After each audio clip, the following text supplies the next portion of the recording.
Well, I did it. Broke the bolts on my bar. I'm not exactly sure what I did. First I grabbed another tree, or just about grabbed another tree. I noticed my chain was hanging out the side. Then I realized my bar was too. So it looks pretty straight. Tip's a little bent, and I think it is just a little bent, but it'll work. As long as it's bent up a little bit rather than down, it still cuts real good. So you generally don't bend them up, you end up bending them down. So what happens when you break these bolts is somehow your bar is still stuck in the tree. There's 2 bolts here. I run a 1/2 inch bolt in those with a 3/4 bar. Originally they're some kind of small metric bolt. I'm not even sure what size it is, but I drill them out and run 1/2 inch because this bar takes a lot more of a beating than the 404s. But anyways, what happens is your bar gets stuck in the tree and you turn loose of the tree or back up or whatever. Don't realize your bar's in there, you'll break those bolts. And generally I can just drill them from the back side and they'll come out. We'll give it a try. Sometimes you gotta use an easy out, or I've got some reverse bits too.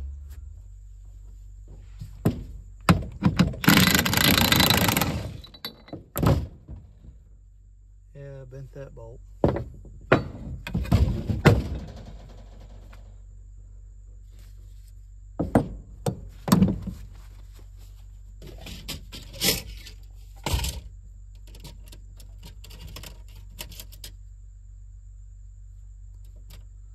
You need a good sharp bit to, I don't know if that one's sharp enough to, you want it to actually kind of catch the bolt, and then that's what actually turns it out. Let's see if it'll work. Well,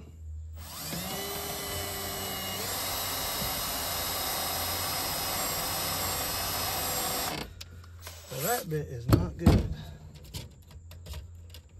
I need to go through and sharpen a bunch of these.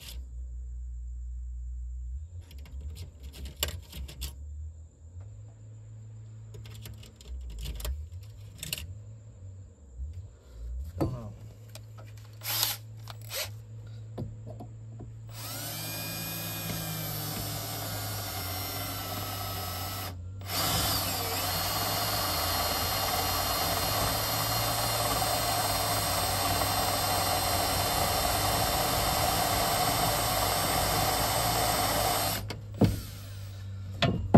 Catching. Sometimes if you push down real hard, which that bit's about to break, it's too small when I push that hard, but it'll catch and just twist the broke bolt right out.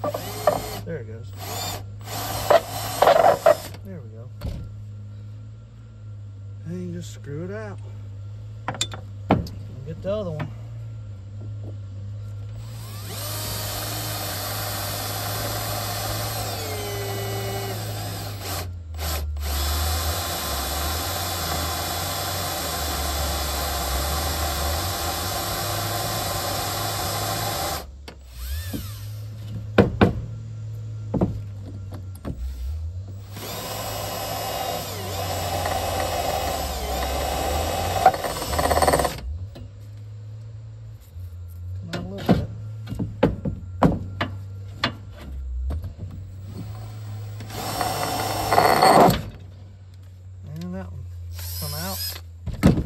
Too, so well, have to get a vice grip on that.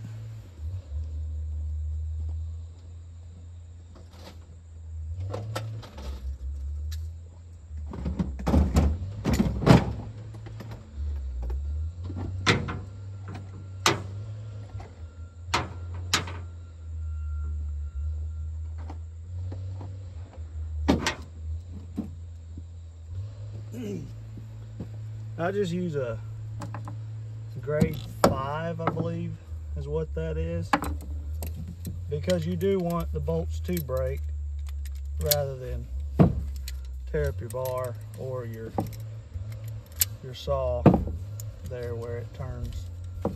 I've heard of guys bending those plates like for the turntable, I call it. I don't know what the proper term is, but for the people bending them, I have not ever personally bent one. All right, so then what I do, put the bow up. Yeah, it's bent pretty good actually, but get a cut.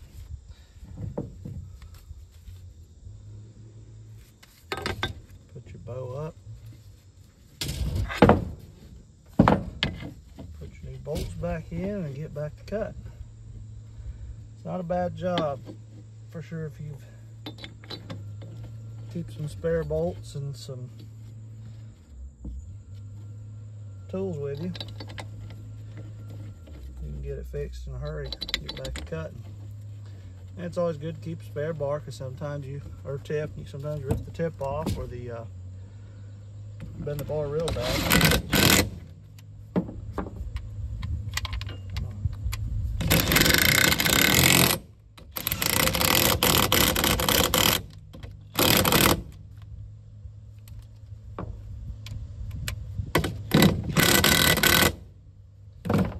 Ready to go. So I actually decided to straighten this bar. I put it on there and it was more bent than I was thinking. The way the tip is, I think it would have hit the bottom of my head. So I'll show you how I straighten them. Okay, the way I straighten my bars, if I'm in the woods, at the shop we use a press with a jack. Works really well. But in the woods, this counterweight on the back of my bell here is kind of loose, and it lets it have a gap here, which works perfect for sliding the bar in and straightening it. And I believe I've got my tip straight enough. Still bent up a little bit. Don't take much to straighten the tip. It's just not as much solid steel out there. But the back here, I'll have to get the skidder up here and straighten that out.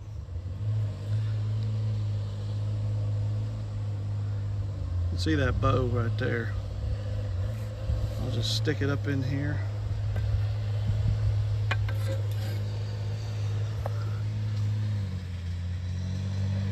Get the skidder just to come over here and push down on it right there, and straighten it out.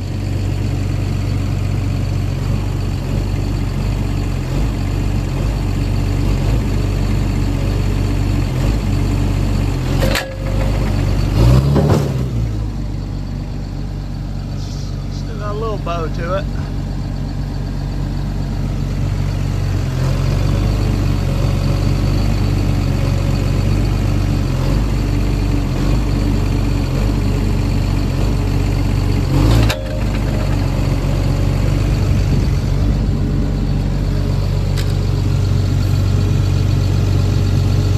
Good as new. Okay, one other thing I was going to show here on these blocks. See those grooves I got ground in there? Normally they're just smooth. That helps when you're prying your chain tight. That helps your bar stay in there good, because if you don't have that, I've had trouble with the bar trying to slide out as I'm prying down to tighten the chain. So if you run a bell, that's something I recommend doing. But yeah, I got the bar good and straight now, and you can see with that skidder pushing on it, they take quite a bit of force to actually bend them.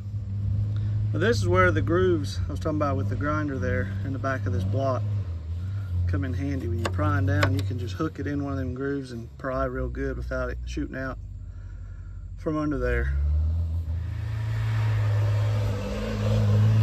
458 trees I cut this morning, about 5 hours. And it's Labor Day, so the mills ain't buying any wood. But we come out and cut a little while, pull a few up on the hill.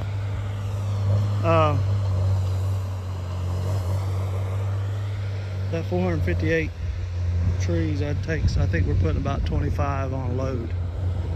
And they're just about, we're all logs.